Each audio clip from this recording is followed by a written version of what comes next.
We now have, you may have heard rumors, a new administration coming in under Donald Trump.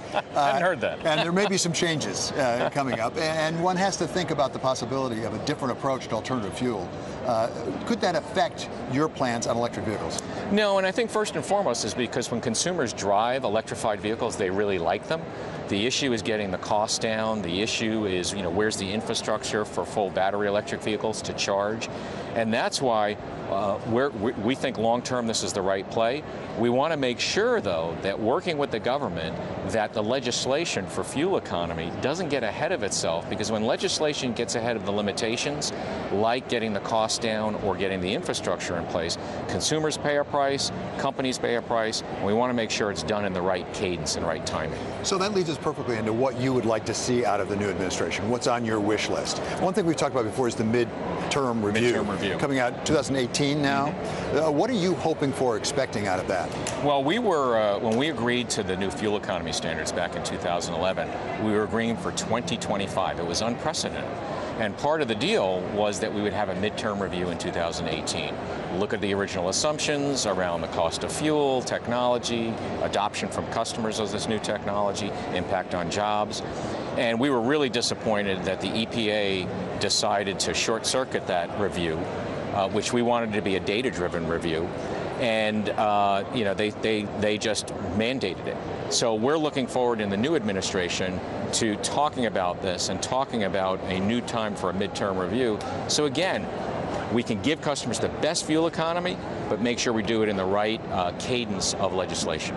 So what other regulatory changes might you anticipate, or at least be talking to them about?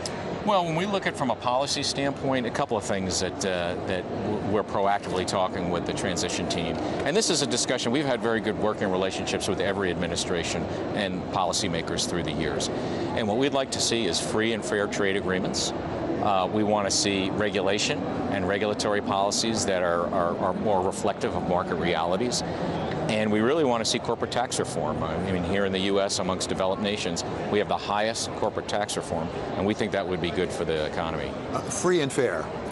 Those are two things that sometimes are at war with one another, at least in people's minds.